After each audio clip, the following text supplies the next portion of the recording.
So let's put what we've just learned into practice here as we look at this really classic example of how they teach electrochemistry by showing you a couple of beakers.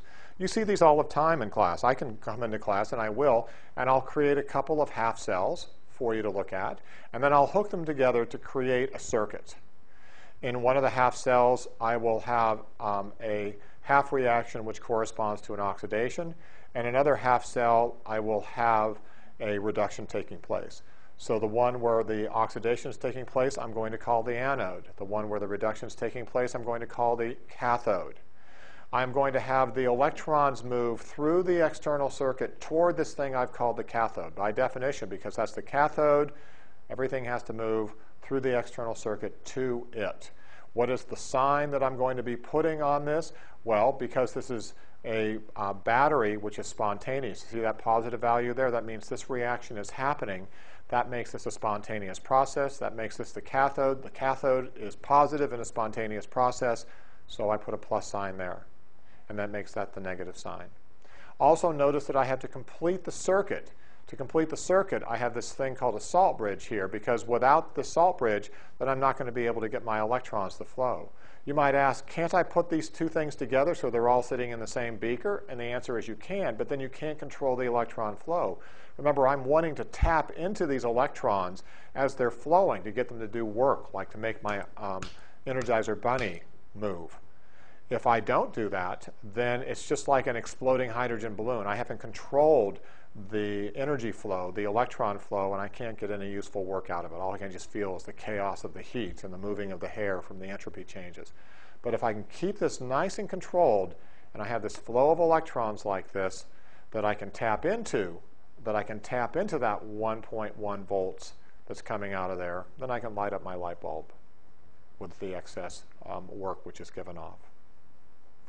Now I'm going to go ahead and apply this to the example of the system right here. This is zinc, which is a metal, becoming zinc ion, and this is copper, which is an ion becoming copper as a solid. Now, when I write this down as an electrochemical cell in a chemical reaction, then I've got to write this so that this process can happen. And in this particular case,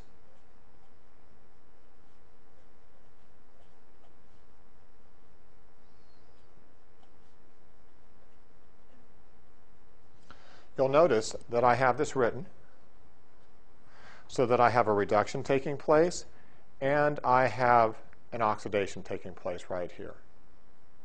The question you might have is, why did you write it like this? Why is this the way that you wrote it? Couldn't you just as easily have written this?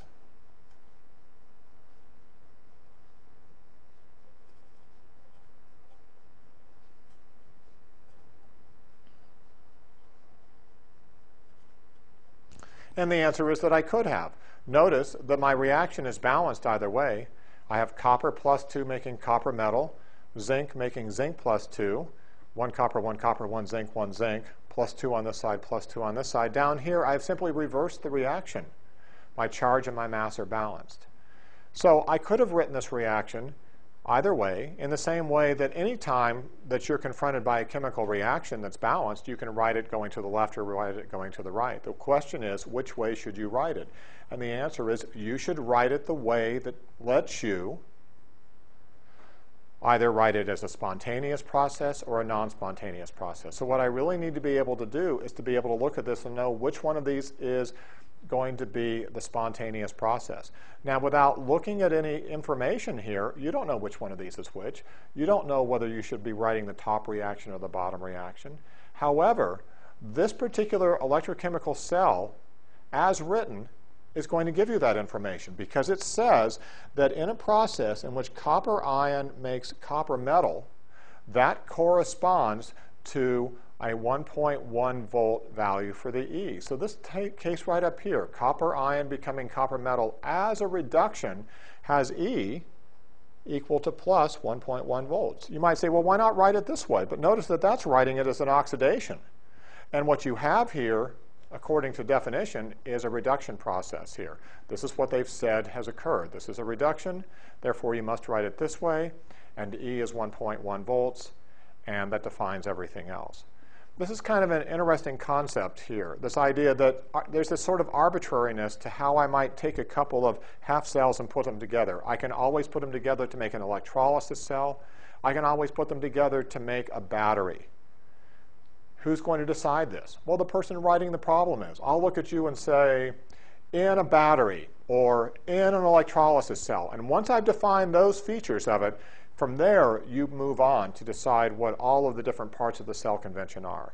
Because in this particular case, I decided that this was going to be my cathode, copper ion making copper metal. And because I found out from a voltmeter that the answer was 1.1 volts positive, then I knew that this was a battery. And once I knew this was a battery, I knew that the electrons flowed this way to the cathode, and I knew that this was a positive value. Now let's go ahead and look at this overall system and look at all the things I can say about it. As I mentioned, I can say that the battery is the battery because E is positive and the reaction is spontaneous. I can say that because this is the anode, that the zinc is being oxidized to make zinc ions, and I can say that the copper over here is being plated out onto this electrode. Physically, what's happening is that this electrode is going away. Notice my zinc metal is being oxidized. Over time, all my zinc's going to disappear. And over here, my copper ion is making copper metal. I'm going to plate a whole bunch of copper on top of this system. If you were doing an experiment here where this was a piece of wire you stuck down in solution, after a couple of minutes you'd look at it and it would be coated in copper that was plating out onto it. So there's a real physical sort of thing that we see as a consequence. You'll notice that the signs here, as I said, that's a negative sign on the anode because this is a battery, and a positive sign on the cathode. I also mentioned the fact that the electrons are flowing through the external circuit to the cathode. I also mentioned that you had to have a salt bridge to be able to complete the circuit so that the electrons can flow like this. Take away the salt bridge and it stops working. And the final thing I want you to know is that this value of 1.1 volts that I'm showing you here corresponds to a pretty good size potential hill.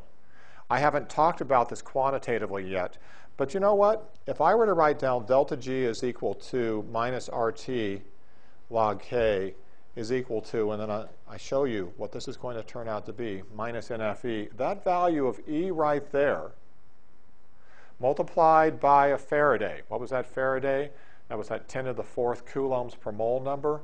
And by the number of electrons that are transferred. That number right there, multiplied by the minus sign, is equal to the free energy change, that possibly hundreds of kilojoules per mole.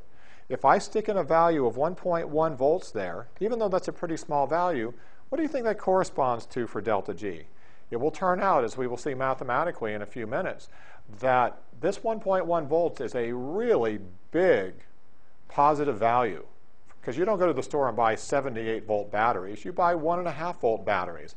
1.5 volts is plenty to make a huge delta G negative, hundreds of kilojoules negative. And that's all because you have just these big multipliers here to make a big delta G value, with a sign being the opposite. The other thing to let you know is that this value of 1.1 volts is actually dependent upon the concentration. As we've learned over and over again, and saw especially when we were looking at equilibrium constants and we were comparing Q and K, the actual number of, the actual concentration of your compounds is going to determine the extent of the driving of the reaction one way or another. When this gets all the way down to E equals 0, that will correspond to our being at equilibrium. I can get away from equilibrium by really loading up one side of this chemical reaction or the other. As we will learn, if I load up this side of the chemical reaction so that I make a huge amount of copper ion, I can actually drive this reaction so that it's not at 1.1 volts. That 1.1 volts I read there is only occurring at 1 molar copper ion and 1 molar zinc ion solutions.